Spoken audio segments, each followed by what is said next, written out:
بسم الله الرحمن الرحيم. السلام عليكم ورحمة الله وبركاته. Ma ogtahay in saboolnimadu aysan mar walba ka dhalan dakhli yari oo keliya? Dad badan waxay rumaysan yihiin in haddii ay helaan mushahar badan ama haddii ay samaystaan ganacsi aad u weyn, ay si toos ah ku noqon doonaan kuwa dhaqaale ahaan xor ah. Laakiin xaqiiqdu sidaas way ka duwan tahay. Xaqiiqdu waxay tahay in dadka qaarkood iyagoo helaa mushahar badan ama soo gala dakhli wanaagsan, haddana weli ay la dhibaatoonayaan dhaqaale xumo. Sababta ugu weyn ma ahan inta lacag ee aad kasbato, balse sababtu waxay tahay caadooyinka yaryar ee aad maalin kasta ku dhaqanto. Caadooyinka maaliyadeed waa go'aano yaryar oo maalin kasta qaadano. Mararka qaarkood waxay u muuqdaan kuwo aan muhiim ahayn, laakiin markay isbiirsadaan bilo, usbuucyo iyo sannado badan waxay go'aamiyaan mustaqbalkaaga dhaqaale oo dhan. $1 oo aad maanta si qaldan u isticmaasho, agtaada waxba kama ahan. Hase yeeshee, marka caadadan ay qayb ka noqoto nolol maalmeedkaaga, waxay si tartiib tartiib ah kuu gelin doontaa wareeg adag oo ay tahay inaad ka soo baxdo. Dadka inta badan waxay ku mashquulaan sidii ay dakhligooda u kordhin lahaayeen. Midaasna waa arrin muhiim ah. Laakiin waxay iska indhatiraan sidii ay u maamuli lahaayeen lacagta markaas haystaan. Daahirnimada laguma gaaro oo keliya marka uu dakhligaaga bato, ee waxaa lagu gaaraa markaad barato sida saxda ah ee loo maamulo lacagtaad maanta haysato. Qofkaan awoodin inuu maamulo lacag yar ma awoodi doono inuu maamulo lacag badan. Muuqaalkana maanta waxaan ku soo qaadan doonaa 7 caado oo maaliyadeed oo dad badan ay sameeyaan, kuwaasoo si tartiib tartiib ah ugu haya wareegga saboolnimada ama wareegga faqriga. Waxaa laga yaabaa qaar ka mid ah caadooyinkan inaad adiga ugu dhaqanto, haddana aadan ogeyn. Markaad ogaato caadooyinkan oo aad bilowdo inaad wax ka beddesho, waxaad qaadi kartaa tallaabada ugu horreysa ee aad ku gaari lahayd xasilooni iyo xorriyad dhaqaale. Haddaba haddii aad rabto inaad barato sida loogu baxo khaladaadka dhaqaale, isla markaana aad dhisato mustaqbal dhaqaale oo ka wanaagsan kanaad maanta ku jirto, daawo muuqaalkan ilaa iyo dhammaadkiisa. Hana iloobin inaad fiidiyogaad like saarto, kanaalkana aad subscribe garayso, siina share garayso si ay ugu faa'iidaystaan asxaab kale. Waxaa laga yaabaa in hal fikrad oo aad ku aragto muuqaalkan kadibna aad dabaqdo ay gebi ahaanba beddesho sidaad u aragto lacagta iyo sidaad u maamusho noloshaada dhaqaale. Haddaba aan bilowno caadooyinka kugu hayn karaa wareegga saboolnimada. 1. Dib u dhigista kaydinta lacagta. Dadka inta badan waxay dhahaan waqti dambe ayaan lacag kaysan doonaa. Marka mushaharkayga uu bato ayaan lacag kaysan doonaa. Mid ka mid ah qaladaadka ugu waaweyn ee dadka ka hor istaaga inay gaaraan xasiloonida dhaqaale waa dib u dhigista kaydinta lacagta. Dad badan ayaa naftooda ku qanciya iyagoo leh marka mushaharkayga uu kordho ayaan bilaabi doonaa inaan lacag aan kaydsado, ama markaan helo shaqo ka fiican midda aan maanta hayo ayaan lacag kaysan doonaa. Hadalladan haddii si loo fiiriyo waxay u muuqdaan kuwo macquul ah, laakiin xaqiiqdu waxay tahay in waqtigaad sugayso uu inta badan imaan waayo. Nolosha bini'aadamka mar walba waxaa la socdaa kharashaad cusub. Mar walba dakhligaaga uu bato waxaa ziyaada kharashaadkaaga. Marka dakhligaaga kordho waxaa badanaan kordhaa heerka noloshaada. Waxaa laga yaabaa inaad iibsato gaari cusub, guri ka weyn midkaad maanta ku jirto, ama aad kordhiso kharashaadkaaga kale. Sidaas darteed lacagtii dheeraadka ahayd ee aad filaysa inaad kaysato waxay ku dhammaataa kharashaad cusub. Midaasi ayaa sababta dad badan ayagoo mushaharkooda kordhay haddana aanay samaysan wax keyd ah. Kaydinta lacagta ma ahan wax bilowda markaad taajir noqoto, ee waa caado la bilaabo intaad haysato wax yar.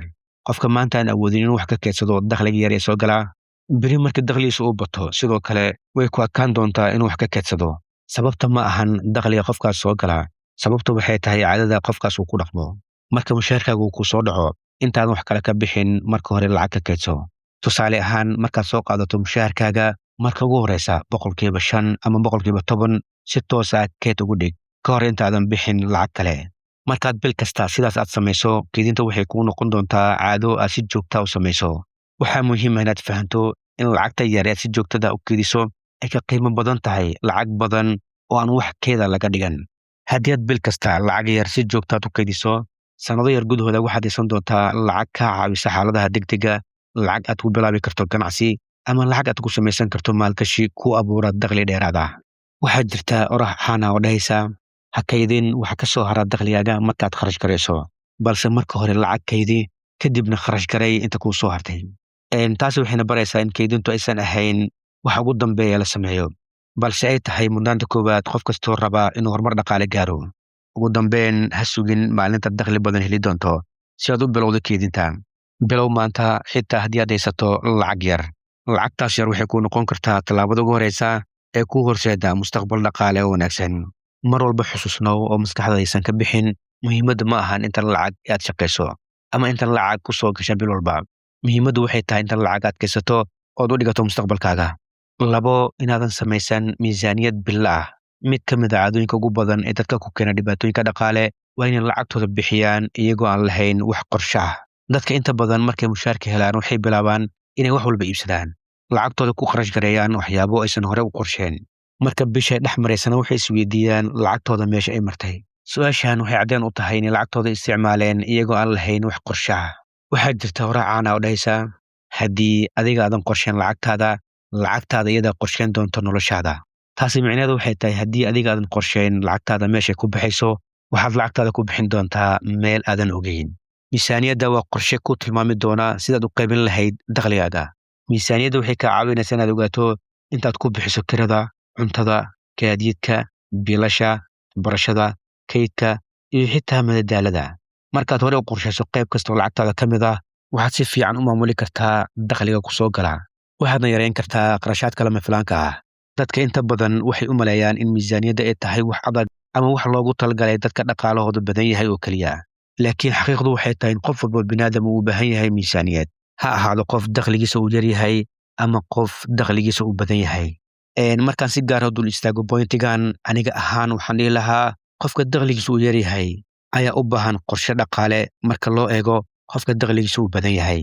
Sababtoo ah qofka dakhligiisa uu yar yahay lacagtiisa way xadidan tahay.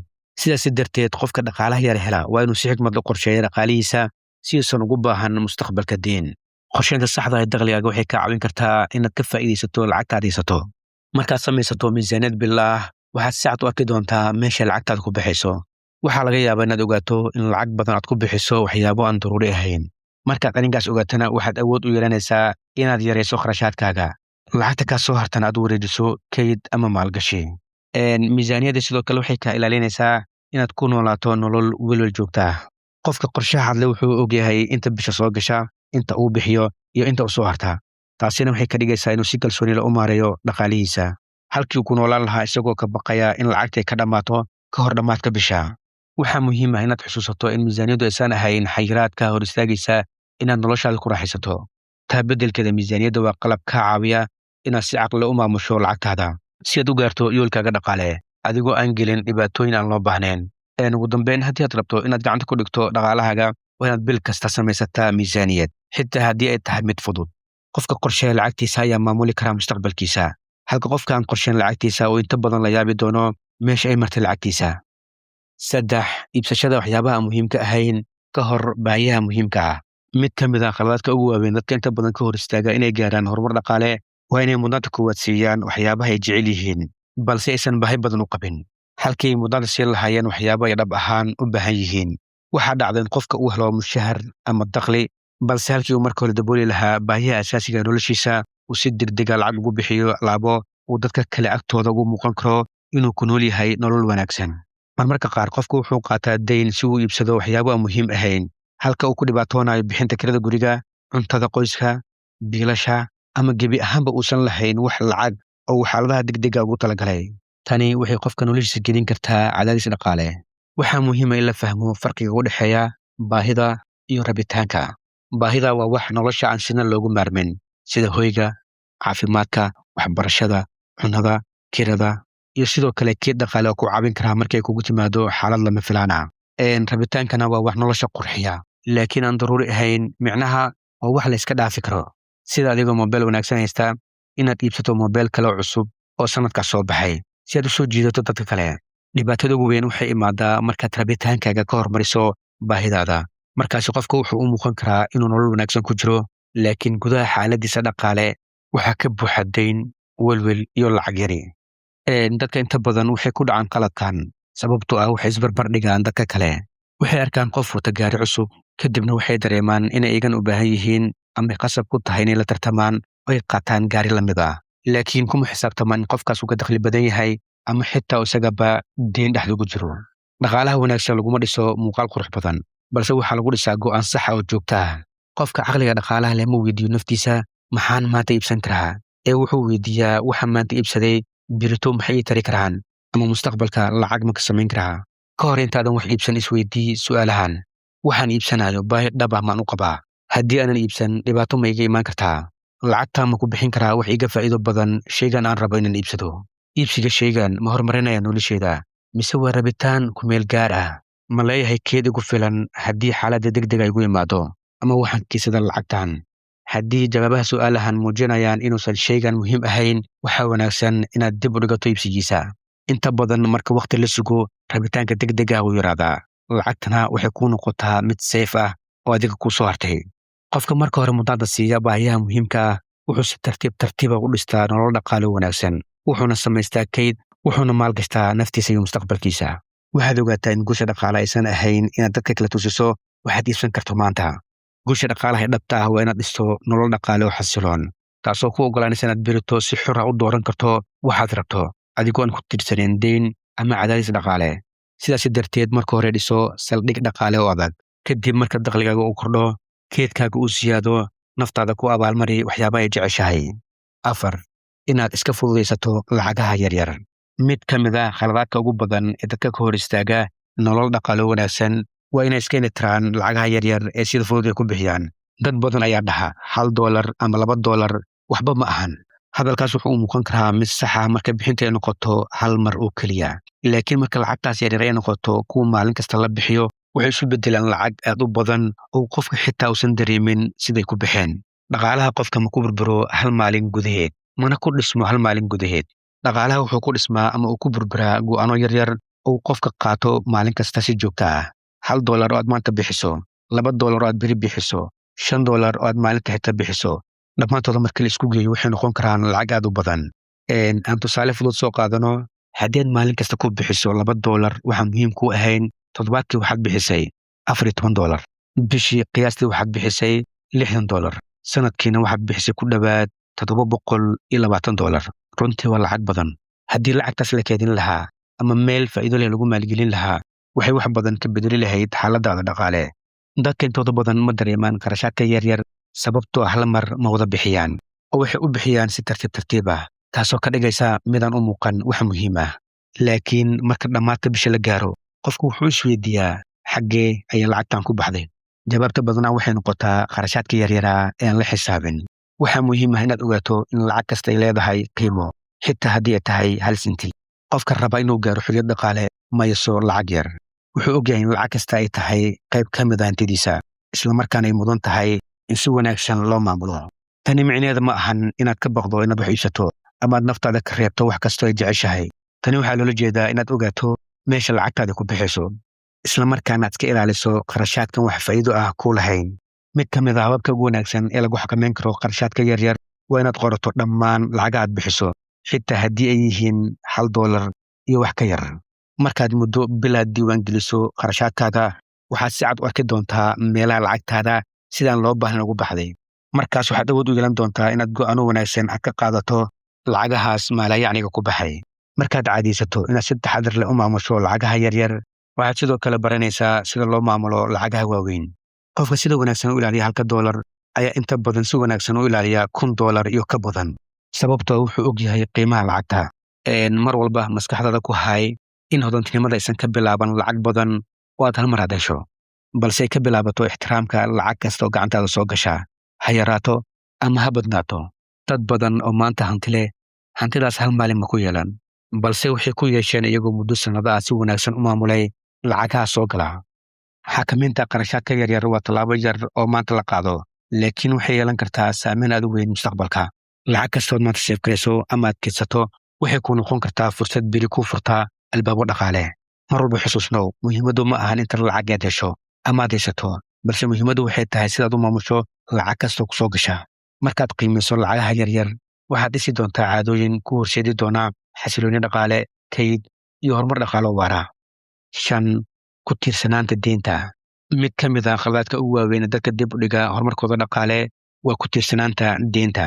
Dad badan ayaa u arka deynta xal degdeg ah markay lacag u baahdaan, laakiin haddii aan si taxaddar leh loo isticmaalin deynta, waxay isu beddeli kartaa culays dhaqaale oo muddo dheer qofka la socda. Marka qofka si joogta ugu noolaado deyn, wuxuu bilaabaa inuu ka fikiro sidii uu bixin lahaa lacagihii lagu lahaa, halkii wuxuu ga saari lahaa sidii uu korin lahaa dakhligiisa ama u dhisi lahaa hanti. Tani waxay keentaa walwal joogto ah, cadaadis maskaxeed iyo xasilooni darro dhaqaale. Qofka deynta badan qaata wuxuu dareemaa inuu shaqeeyo, laakiin horumar dhaqaale uusan samaynayn. Sababtoo ah qayb weyn oo ka mid ah dakhligiisa wuxuu ku bixiyaa guditaanka deynta. Waxaa muhiim ah in la fahmo in deynta oo dhan aysan isku mid ahayn. Waxaa jirta deyn faa'iido leh, sidoo kale waxaa jirta deyn khasaaro leh. Deynta faa'iidada leh waa midda kaa caawisa inaad dhisato hanti ama aad kordhiso dakhligaaga. Tusaale ahaan, haddii lacag deyna lagu bilaabo ganacsi si wanaagsan loo qorsheeyey, lagu ballaariyo ganacsi jira, ama lagu maalgeliyo wax kor u qaadi kara awooddaada dhaqaale, deyntaasi waa deyn mustaqbalka faa'iido badan keeni karta. Dhanka kale, deynta midda khatarta badan waa midda lagu daboolo nolol maalmeedka ama lagu iibsado waxyaabo aan muhiim ahayn. Tusaale ahaan, haddii qofka deyn uu soo qaato si uu iibsado alaab uu ugu faano dadka kale ama inuu safaro ku aado, deyntaas oo kale qofka waxay ku kordhisaa culays dhaqaale. Lacagta qofkaas uu shaqeeyana qaybta ugu badan waxay ku bixi doontaa waa adeegidda dadka kale, maadaama laga rabo inuu gudo deynta lagu lahaa. Dadka inta badan ayaa gala wareeg deyn aan dhammaad lahayn. Waxay soo qaataan deyn si ay u bixiyaan deyn kale, kadibna waxay mar kale deynsadaan lacag cusub si ay u daboolaan baahiyo jira. Wareeggaas ay ku jiraan wuxuu sii adkeyn doonaa xaaladooda dhaqaale, waxaana ku adkaan doonta mustaqbalka inay si fudud uga baxaan. Si aad uga fogato dhibaatadan, waxaa muhiim ah inaad barato ku noolaanshaha wax ka yar dakhligaaga. Haddii aad rabto inaad iibsato wax qiimahooda aadan hadda awoodin, waxaa wanaagsan inaad sugto oo aad lacag u kaysato halkii aad deyn soo qaadan lahayd. Sabarka maanta wuxuu kaa badbaadin karaa culays badan oo beri ku soo wajihi karaa. Waxaa kalaa muhiim ah inaad samaysato keed loogu talagalay xaaladaha degdega ah. Dadka inta badan waxay deyn u qaataan markay la soo dirsaan xaalado lama filaan ah, sida xanuun, shaqo la'aan, cuno la'aan, hoy la'aan, iyo waxyaabaha la midka ah. Haddii aad leedahay keed aad ugu talagashay xaaladaha degdega ah, waxaa meesha ka bixi karaa baahida aad u qabto inaad deyn aad soo qaadato. Si aad isaga guddo deyn hore lagugu lahaa, tallaabada ugu horreysa waa inaad qorto dhammaan deymahaaga, ogaato inta lagugu leeyahay iyo inta lacag bil kasta ku soo gasha. Kadibna aad samaysato qorshe aad si tartiib isaga bixin karto deyntaas lagugu leeyahay, adigoo iska ilaalinaya inaad qaadato deyn cusub intaad deyntii hore gudayso. Maskaxdaada ku hay in deyntu aysan ahayn dakhli, balse ay tahay lacag lagu siiyey maanta oo lagaa rabo inaad beri aad guddo. Sidaas darteed, ka hor intaadan deyn qaadan isweydii, daruuri miyaa inaan deyntan aan qaado? Deynta aan qaadanayo maanta mustaqbalka faa'iido ma ka heli karaa? Ma awoodi doonaa inaan bixiyo deyntan anigoo dhibaato dhaqaale aan gelin? Ma heli karaa xal kale oon ahayn deyntan? Waana midda ugu muhiimsan. Dadka guusha dhaqaalaha gaaray ma ahan kuwan weligood deyn qaadan, balse waa kuwa deynta u qaatay inay ka sameeyaan faa'iido iyo horumar dhaqaale.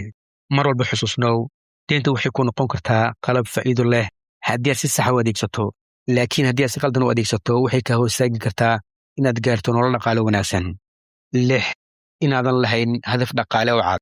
Mid ka mid ah sababaha ugu waaweyn ee dadka badan ugu guuldareystaan inay horumar dhaqaale gaaraan waa inay noolaadaan iyagoo aan lahayn hadaf dhaqaale oo cad.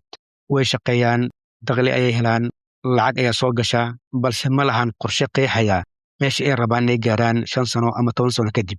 Haddii aadan lahayn hadaf dhaqaale oo cad, lacag kastoo ku soo gasha waxay u badan tahay inay si fudud kaaga bixi doonto.